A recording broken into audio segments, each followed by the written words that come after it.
kunganga pamba baza kusala liloko te tuya ipona yuko bangonga upesa biso solution ya makambo na biso beta ngonga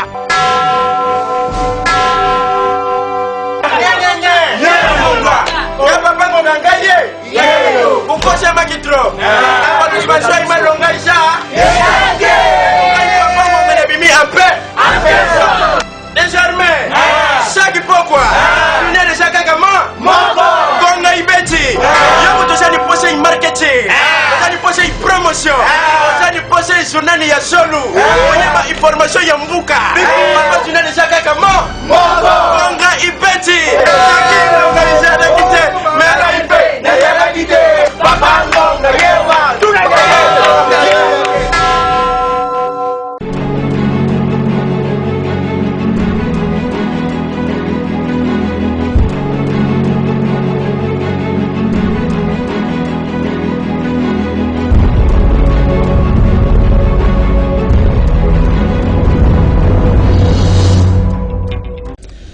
Natondi na esengo ya koza liboso na bino mokolo mwalelo bande ko balandi ya ngonga ebeti mbote mingi pe boye ibolamu na basango ya mokolo ya lelo tozali na mopaya ya ngonga o ezali bongo Jules Boulembi Dinde Kozulu chef de service ya sport na Canal Kin Television oyo azalaki na mobembo na mboka Egypte wapi epai Coupe d'Afrique ezali kobeta mbote na yo Ndeko Zulu mbote mama Rosette Nzinga esenga ko retrouver tokozongela yo totambola na basango na biso tokei na makambo etali politique Human Rights Watch ezali kosenga na Cour pénale internationale pe autorité ekolo Congo démocratique au travailler ensemble pour na komema bato mosusu na justice mingi penza autorité ya République démocratique du Congo oyo basalaki ba crime ya makasi Yannick Mulengo abetisi ngonga Kolandisama verdict ya Bosco Tanganda wepi Cour pénale internationale CPI et outil que reconnaître y coupable ya ba crime de guerre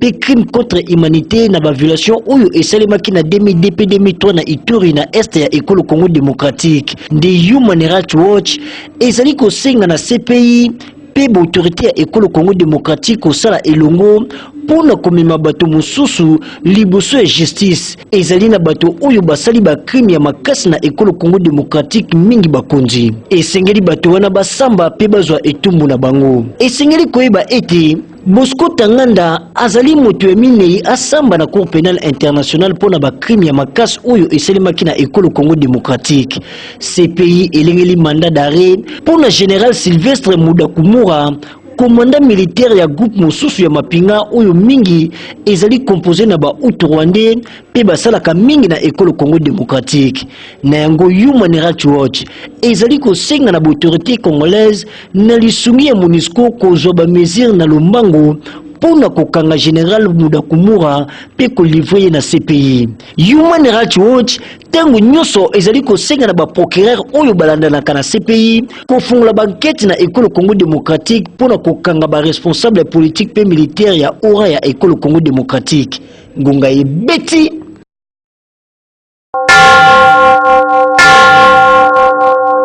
Nanga Momosusu Bosengeli koyeba ete vernissage à livre Écho d'une légende, chronique d'une campagne électorale exceptionnelle. Livre Oyo prof Gabriel René Kouambamba a commis kolandisama campagne électorale ya Martin Fayulu le Yango et Selemaki na salle de conférence ya Notre-Dame de Fatima na commune Yagombe Pyrrhus Pembele pe Jires Natuba. Campagne électorale ya Kafu Oyo candidat à la Mouka na présidentielle 2018 Martin Fayulu Madidi à Salaki et Tiki Bakalaka Tope Batomaele ya Congo démocratique indifférenté. Kinawana, Mwana Mboka Gabriel René Kouambamba Mampeme, professeur à l'université, a commis beaucoup monnaie à 270 pages Oyo Abengi, une légende chronique d'une campagne électorale exceptionnelle. Livre Oyo est allé si maïnioso ya malamu Oyo elikaki la campagne électorale ya Mwana Mboka Martin Fayulu Madidi. Livre yango ezalaki présenté na public mokolo ya jeudi 11 juillet 2019 na salle de conférence ya Notre-Dame de Fatima na commune ya Gombe. Na présence ya Yemoko Mwana Mboka Martin Fayulu Oyo ezalaki accompagné na mwana mboka Adolphe Muzitu, secrétaire général ya Mouvement de Libération du Congo mwana mboka F Bazaiba, pe ba député mwandambo ya plateforme Lamuka. Didier Momengi nde azalaki tata mobatisi ya livre oyo. Nasuka, auteur ya livre professeur Kwambamba, pe mwandambo ya Baila Muka bazangaki te kobetisa ngonga. Ba scientifique aura professeur Kwambamba, livre oyo a publié pour la qui s'appelle peuple congolais, qualité à combat. Il y a président élu Martin Fayulu. A expliqué contexte, l'essence, contexte à combat, évolution les lots, depuis haut éthique les seigneurs tout ça là. Donc c'était une très belle chose. En principe, dans le pays, il faut encourager la recherche. Donc il est encouragé. Na komi livre wana po na bana na biso na bakopo na biso bakoya. Po papa na biso Patrice Lumumba alobaka que histoire ya mboka oyo ekokomama na bamindele te, histoire ya mboka oyo ekomama na Belgique te, na Bruxelles te, na Paris te, na Londres te, na Washington te, mais ekokomama na mboka oyo na ba-africain. Yango namonaki que campagne wana ndenge elekaki bino moko bomonaki moto ezalaki na campagne wana. Et d'ailleurs bato nyonso babando yemba partout ye wana ye na moto bato nyonso nde bamona nde ndenge totalaki campagne wana partout. Bandeko na biso bayambaki Fayulu na motema moko po mpona bandeko na biso Fayulu nde azalaki mpenza moto oyo azalaki kolokola espoir Ngonga ebeti.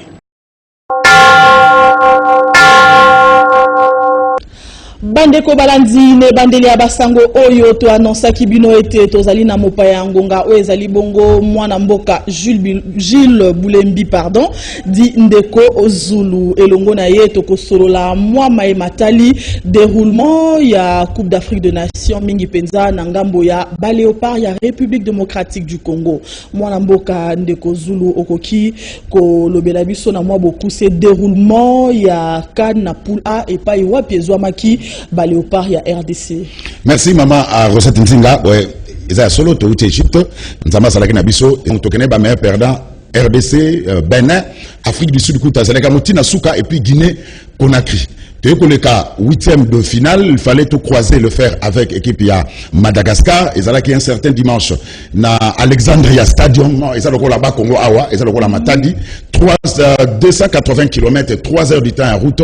Donc il fallait tout ça dépend de presse à constant. Mais dans le match, on a été surpris. Tout ce qui déjà information bien avant qu'on avait choisi l'arbitre marocain. Président CAF Ahmed Azabongo Malgache, mais Abala marocain, pe afanara na Maroc. L'équipe à Madagascar, il y a président de la République, mais il y a plus de 450 supporters. Donc, match, on a quand même bien joué, on a tenté, mais c'est l'arbitre, Moutassala Biso, sous Kanakanaï, Rosette Nzing.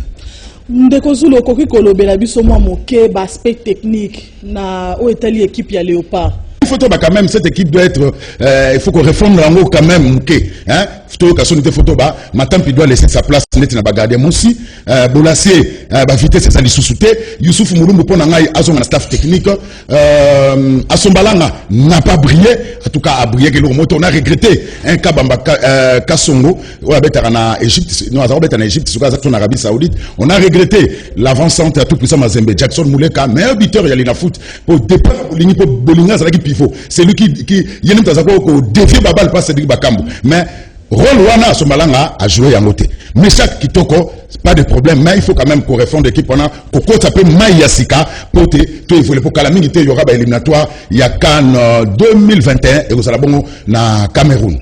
Merci beaucoup Ndeko Zulu tokozongela yo tokoba na oetali bongo basango ya éducation réunion ya campagne ya sensibilisation ya bokomisami ya gratuité ya enseignement pour na année scolaire 2019-2020 et Salemaki mercredi 10 juillet 2019 na commune ya Kalamu wapi synergie ya ba syndicat ya ba enseignants de la RDCP confédération ya lisanga ya baboti ya bana pe bazalaki mifikana pe Sardou Dimbu.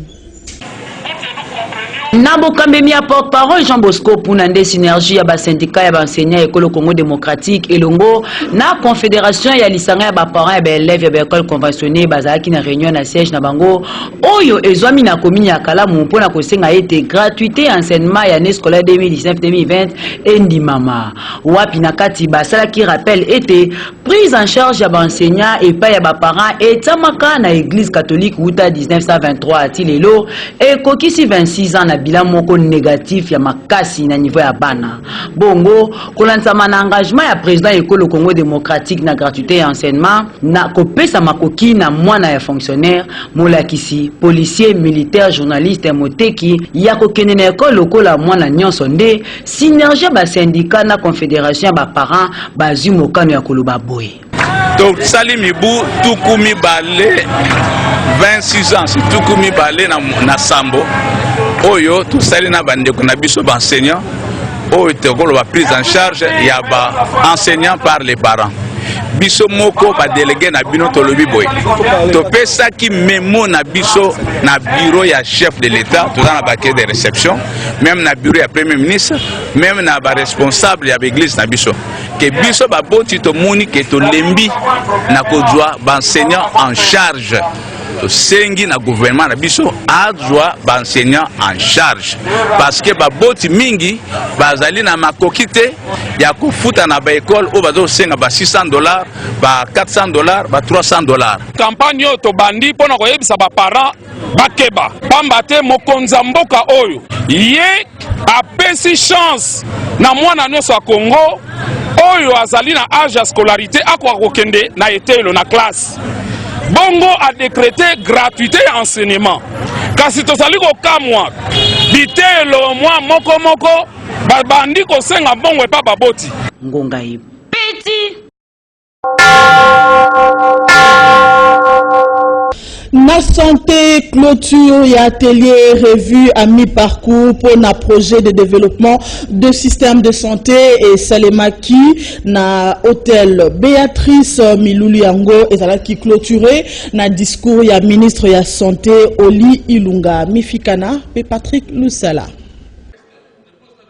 3 jours d'atelier et l'engelamaki a projet de développement et système de santé PDSS na bokuse pour na kota la musala basali uta et bandeli a projet Koloba du lundi 8 au mercredi 10 juillet 2019 na salle Béatrice Hôtel ya Gombe wapi mikolomisa to oyo ba bailleur de fonds totangi ba ministre provincial ya santé inspecteur provincial ya santé DPS EIP FPPP direction centrale ba zalaki na ba travaux kota la nini salemaki na nini salemité uta PDSS et kilama 3 ans mobimba na objectif c'est moko ya ko améliorer état ya santé ya basipe bana na 156 ans de santé pe 11 provinces oyo projet zwami bongo na ba travaux yango ba recommandation et pesamaki wapi na discours ya clôture ministre ya santé publique Oli Ilunga alaki ko landela ete ba recommandation oyo etama na mosala pe asengi mutu nyonso amikotisa pona amélioration ya qualité ya ba service ya santé buyo kangonga ndenge betami toye na revue à mi-parcours il y a PDSS qui est un programme du gouvernement. Toye total, qu'est-ce qui a été prévu, qu'est-ce qui est fait, qu'est-ce qui reste à faire, quelles sont les difficultés que le PDSS a trouvées, la mise en œuvre, il y a programme Wana, quelles sont les difficultés et aussi nous, le gouvernement, qu'est-ce que nous apportons comme appui dans l'activité Wana, l'activité Oyo. PDSS ezosala na ba province na biso. Et sengi ko ba ete PDSS ezali projet à gouvernement congolais pe ezali financé na Banque mondiale. Ngonga ipeti. Misolo oyo gouverneur ya ville province ya Kinshasa Gentini Ngobila apesa kipona kotia bopeto na ba commune nyonso yengu mama kondi Kinshasa na ngambo ya commune ya Njili epesi mobulu makasi Pirus Pembele pe Alabamba babetisi ngonga. Donc papa gouverneur Gentini Ngobila oyo nazoloba na kumba bana Njili nyonso biso bana Njili tosito komela ki o mukanda que tozo soutenir action oyo lobby akini bopeto bomoni na ba commune mususu tosito moni misale bandi mais biso na Njili lelo kaka nde babengaki biso po tokende kokuta na pona makambo mais tant que komi kuna burugumesa sali libiso to sa joko burugumesa biso akendaki na ipoto azali ati burugumesa dijo mutalo na biso atei biso lokwa na église moralisation mais nasuka amen question ezate bitune ezate proposition ezate toke yangana batu nyonso tu o bazaki présent ba sibikaki parce que biso toyebi ke yo moko na télévision au lobby, au tuer en jeu 17 millions de francs congolais. Pour la Tokoka, pour subvenir à Kini Bopé. Il y a un qui pour sa proposition aux missions population. Parce que dans la carte de gouvernance participative, mission la population topé ça. Dans Djili, tu as 13 quartiers. Plus la police. Bon, il y a ça la défaut, et ça va outillage. Dernier total, on a un bon moment, tout ça la pona. Mais tu y awa, et l'autre côté, ça mission les trois, tu as la tribune d'expression populaire. Mais tant que tu as bandi, déjà misala. Biso to vandi na biso, entre temps, tu as la priorité. Oh, tu as tu bisa bourgmestre na biso. Discuter avec tu as on a dit les anini, la bourgmestre na biso ba pesa ba autorisation à titre précaire. Ba kiosque aux hommes na s'intéresse. Biso to linga gité, ndé to ba funda ki bourgmestre ya bandal, qui a bouki ba kiosque. Bourgmestre bandana nous na ko retirer. Autorisation à titre précaire ou en surtout. Dynamique Congo basalaki déclaration kolandisama décision ya Mokonzi ya Mboka ya ko privilégier construction ya port en eau profonde ya banana pe kolandisama na ndenge cour constitutionnelle azongisi député ne Congo toute tendance confondue na wanande etindi Evans Tubola abetisa ngonga na micro ya Pyrrhus Pembele pe Judex Makengo. Biso dynamique de jeunes de Congo de Tony Samina Esengo et à Koyoka été le 2 juillet la province à Ituri précisément la ville à Bunia le président de la République n'a pas de presse naïe au Konzambo a une décision malade décision qui te pour essayer qui n'a biso alors biboye que essayer n'est-ce pas construction d'abord il y a port en eau profonde avant réalisation il y a port, il y a Boutira, il y a Kinshasa, Brazzaville. Où est-ce qui pose la biso au central? Il y a Moana, Tolobi, na Mokonzi, Mboka Boye. Biso, va gêner à Congo central. Particulièrement la dynamique de jeunes de Congo. Nous sommes ouverts devant le président de la République et tout ça, pour soutenir, toujours pour soutenir l'initiative. Totoni Sami, les sous na Seromi. Komona, Ozongi Sami. Yaba ibiso, yaba ndeko na biso, yaba bana na biso. Ba Kongo bazali ba député national. Ba notable na biso. Ya komona leader lokola Daniel Saf. Bazongisi na nzela ndenge sengila maki. Dynamique de jeunes de Congo Tony Samina Sengoli sous makasi. Ya komona ba député nationaux ya biso ba Kongo. On va ça pour faire partie de la dynamique de jeunes de Congo na cité Nerombu. La possibilité Tingi Pouloulou, Raphaël Kibuka, et Pessi et Seromi. Talo ya ba facture ya SNEL et l'équipe mingi penza raison et banakate nzokande service rendu na ngambo ya Société nationale d'électricité za la kapenza malamute na ba quartier pe ba commune mingi etikala molili courant et komakoya ndambo ndambo Lili Maleka abetisingonga.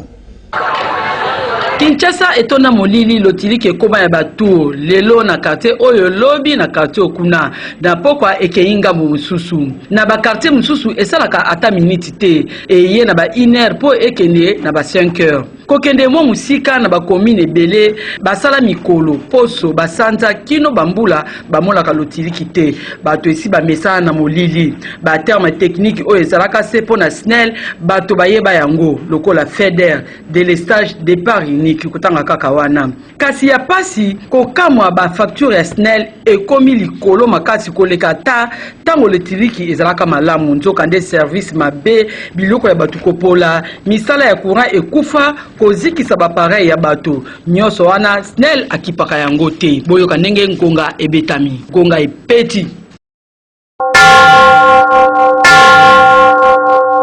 Taxi moto ezali moyen de transport moko oyo esungaka population ekolo Congo démocratique mingi nenguma mokonzi Kinshasa kasi kotala lolenge na bango ya kosalela mosala nde etindi rédaction ya ngonga ebeti ekanisa boye Patrick Lusala. Moyen de transport moko rapide et facile pour na basusu. Taxi moto et sungaka population en République démocratique du Congo mingi penza ya nguma mokonzi Kinshasa pour na kokoma na ba destination ya ndenge na ndenge. Esika motuka ekoki koleka te na embouteillage mabulu to poto. Kasi kotala lolenge ya bakumbi moto ba se comportaka na nguma mokonzi Kinshasa nde tindi biso to kanisa. Bakumbi moto batosaka code de la route te. Attaque au sens unique, bako s'engager na nzela sans tenir compte ya ba danger, pe risque. Soki piéton alingi akatisa makadam, taxi moto et télémakate. Akobeta klaxon lokola azali kokumba cortège ya mariage poka kabati la enzela. Likambo mosusu epesa kapasi, mokumbi moto moko soki asali accident tope accrochage na motuka, atako azali na mbeba akoyoka te. Incompréhension ya makasi ya kobota, kino baninga na ye bakopusa na po basala désordre. Soki azuli kama azoki tope liwa bawewa lokola bamesana kobenga bango nguma mokonzi Kinshasa bakomisa la justice ya kobeta moto kino na kotumba motuka. Kote ya molato nde yango nde somo pe soni penza bakumbi moto mingi bazalaka bopeto te na elateli na bango bilamba ya salite na nzoto kutu koloba te nzoka nde tango bamemaka bato bakangamaka na nzoto solo wana nyonso e indisposaka ba client mbala mosusu ekoki kotikala client na nzoto to na elamba tala tina tosengi na bandeko oyo bamemaka moto babongola lolenge na bango ya kosalela mosala pe ya kolata ebongi na bango batia bopeto na elateli na bango penza makasi wewa ezali kosunga bato mingi na transport soki bobongisi lolenge na bino ekozala malamu mingi ngonga ebeti.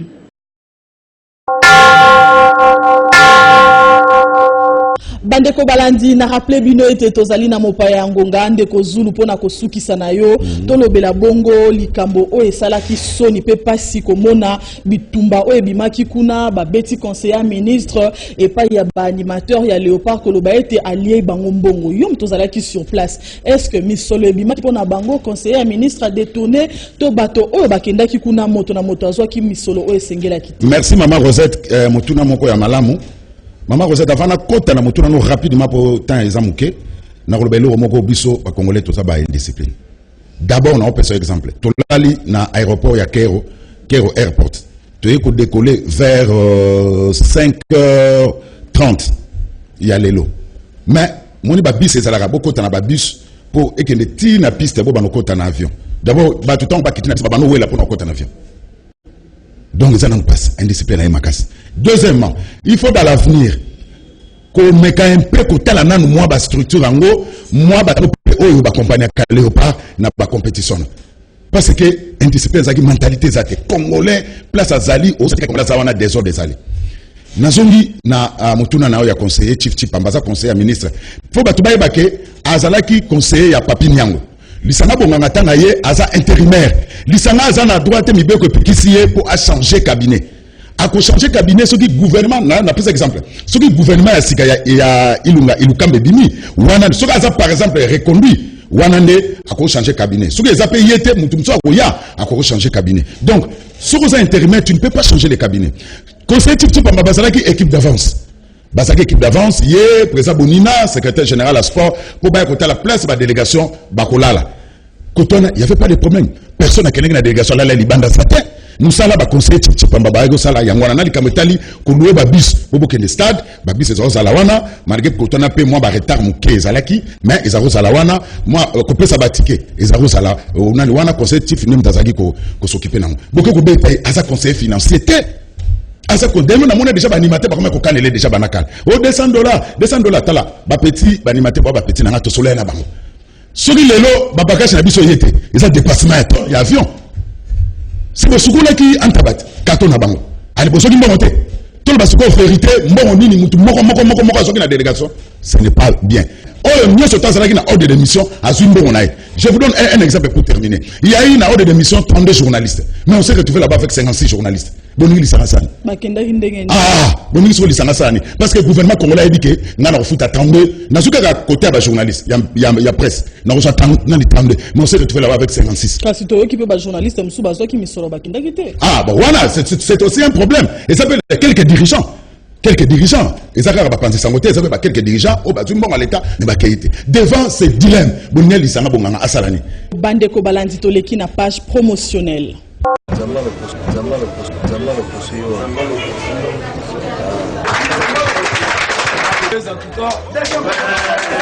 Guilain le bourgeois, Nzamé à l'opposé.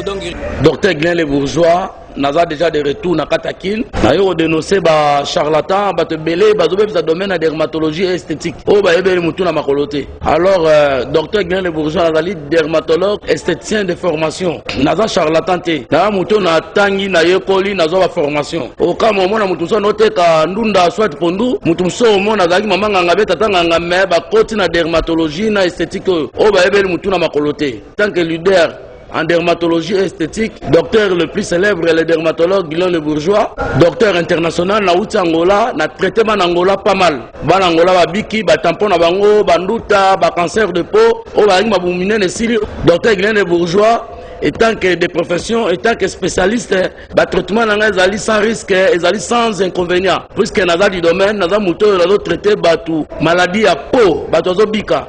Et puis na dermatologie, ezara ate muta pa ko mafuta ate la non, nazo traiter toutes sortes et tout genre ya maladie de la peau. Exemple ba vergeture wana to benga banduta ba cancer de peau, ba bouton, ba kiné, ba point noir, ba cheveux malades. Et puis na domaine à peau, mutalingi ko stabiliser tenae, teinture dans la stable naturelle, quel que soit métier, quel que soit albinos, to benga bandundu na ngala, ba papa ba maman. Mbongo komi pasi. Alors to batela ba mbongo na biso, mukena obamo yango batela yango.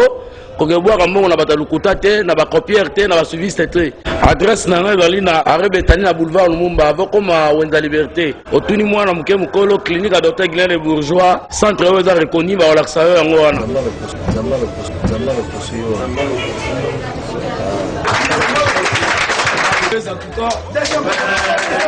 Guilain le bourgeois, Nzamé à l'opposé. Bandeko Balandi tokomi na suka ya basango ya ngonga ebeti ya mokolo ya lelo. Merci na ndenge bozalaki ebele na ngambo ya Congo Brazzaville pona kolanda basango ya mokolo ya lelo. Botika la malamu elongo na Canal Kin Télévision.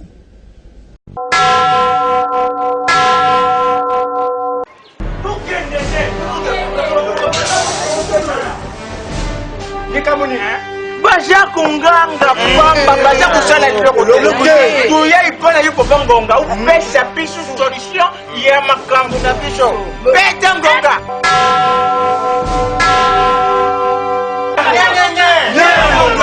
ya papa ngonga ngaye yeyo ukosha magitro apa tusibashwa imalonga isha yeyo papa ngonga na bimi ampe désormais chaque pourquoi Gonga Ibeti, yabo tozali poser marketing, tozali poser promotion, tozali poser journée ya solo, oyeba information ya mbuka. Papa tunaleza kaka Gonga Ibeti,